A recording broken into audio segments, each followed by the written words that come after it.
Dude, if I was a banker, and I was a piece of shit banker, I would be so fucking paranoid that someone was going to whack me for all the misery and suffering that I fucking, that I've been causing.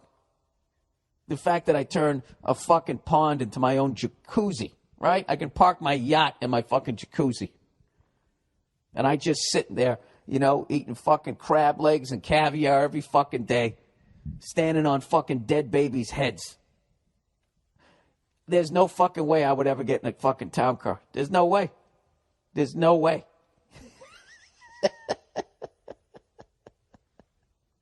I would have whoever my Fredo, of my litter of kids, whoever the Fredo was, that was to be the guy that I had driving the car. Although in The Godfather, he was looking out for Marlon Brando, and then he got shot, right? So I don't fucking know. Anyways. Oh, I read some really interesting shit about how Iceland beat the bankers. When Iceland went bankrupt, and then the bankers tried to pull this shit where, yeah, we were greedy cunts, and now we're putting the debt on you and your taxpayers. They said, you know what? Fuck you. This isn't our debt. This isn't our mess. It's yours. And then all these fucking sellout cunts like fucking Amsterdam and Britain put all this pressure on fucking Iceland because they pussied out with the bankers. They've been on their knees sucking that banker cock for fucking ever. They tried to fucking get them to come along. They tried to pressure them, or else we'll turn you into the Cuba of the North. And they said, fuck you. We're not doing it. And you know what? That's what this country should have done. This country should have told those banker fucking cunts. I'm beside myself that it isn't brought up more. It's the whole thing. Like, I have water damage to my house. My insurance company sends a check that's made out to me, Nia, and then my mortgage company. And we have to sign the check over to them so they keep the money. And you know why that is? Because they fucked so many people so fucking hard in the ass. So many people are upside down in houses because of the bullshit that they created by making people who aren't qualified for loans qualified. So instead of having 5 people bid on a house, you got 10 people bidding on it, and it goes up like Super Bowl tickets, right? And all of a sudden, a house that's really worth $180 sells for $270. So you got these cunts. Everybody's fucking upside down in the house. So they're like, well, fuck it, I'm keeping this money. And then when they foreclose on it, they fucking come in, and they're like, fuck, they never fixed the roof. So now I have to sign over my goddamn money. It's my money. It's my insurance. That's my insurance money. I have to send it into them. You know why? Because, people, it's not my house. It's their fucking house. It's theirs. All right? And if I ever pay this fucker off, which you know I'm gonna, I drive a 6-year-old hybrid. All right? I don't give a fuck. I dress like Malcolm Young because I'm getting these cunts out of my life. And this is what's going to happen. I'm going to pay off this fucking house. And you think when I die, I can just give it to somebody else? It's my house, right? If I can fucking give away all my other shit, why can't I give the house? The house is going to have all taxes and all these penalties and all this bullshit, and whoever I fucking leave it to is going to be like, you know what? It's just going to be easier to sell it. And then they sell it, and whatever money they make, they get the shit taxed out of them. They get half a dick in their ass, and then somebody else buys this thing, and then the bank goes balls deep in them for another fucking 30 years. You know what? Halfway through that, I realized, am I sounding crazy or am I making sense? I don't know. I talked to a banker in a titty bar. He agreed with everything I said. I've been watching a bunch of shit on Netflix. I'm big on I like documentaries, And I watched 1.5 last night before I fell asleep. I watched this thing called The Queen of Versailles, which you have to see. And it's basically about this guy, 75 years old. 75 years old. He married Miss Florida in 1993, so he's fucking balling. Has 7 kids with her, right? And he's got this, he sells timeshares, which, is really a shady fucking business. Hey, I don't, what is it, fucking timeshare?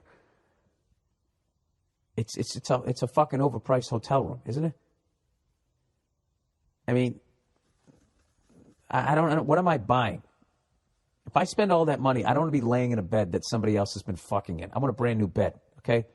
That's deal number one. Because other than that, I can go lay in a bed that everybody else fucked in all year long. It's called a hotel, right? But this guy was the biggest timeshare company in the world, according to him. And he was in the middle of building the biggest house in America, and it had 10 kitchens. There's fucking 9 people in their family. They have one more kitchen than they have people in their family. All right? You have to watch just to see them. I mean, it's not finished yet because in 2008 they got caught up on all the banker shit. And but you just have to see when his wife walks in with her friend, and when they walk up these stairs, I'm telling you, these fucking stairs are wider than the stairs at Grand Central Station in New York City. They go upstairs, and the fucking friend of the Miss 1993 Florida is like, because they haven't like put the walls up. It's just the framing of it. She goes, "Oh my God." She goes, "Is that your bedroom?" And she goes, "No, it's my closet." It's. But if you really want to see, okay, now a lot of people will watch The Queen of Versailles and go, "Look at these two selfish fucking people and all the waste and all that." Absolutely. That's on the fucking surface.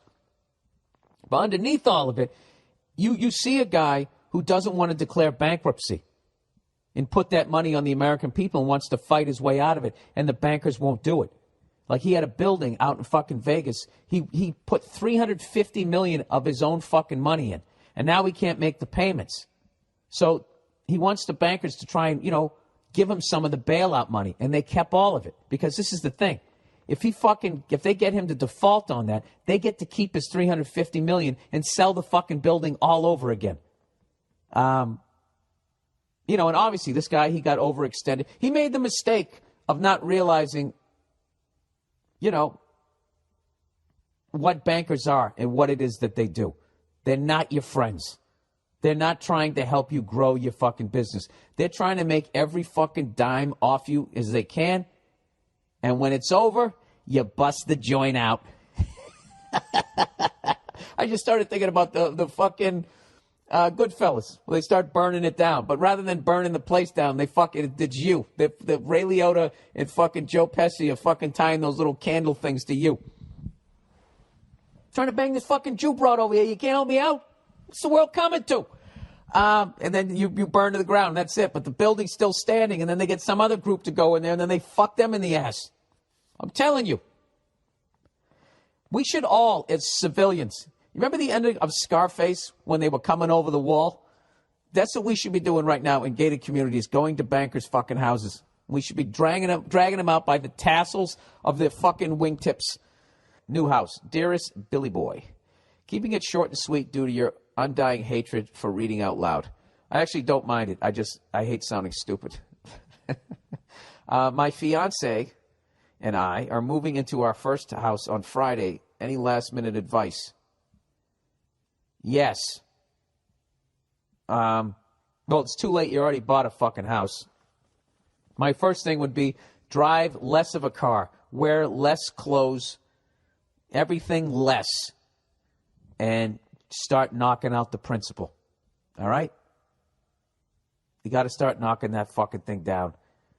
And then once you knock it down to a certain point, then they're going to come at you and be like, "Hey, do you want to refinance? You want to refinance? Look, your mortgage payment will go from $1,500 down to $1,200. That'll save you $300 a month." That's all a fucking scam. Okay? Do you really think there's somebody who works at the bank at his job and he's sitting there going, "How can this bank make less money?"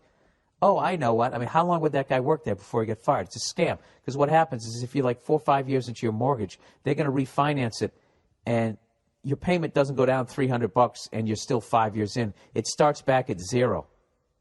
All right? Now you have that payment for 30 years, and you're starting all fucking over again.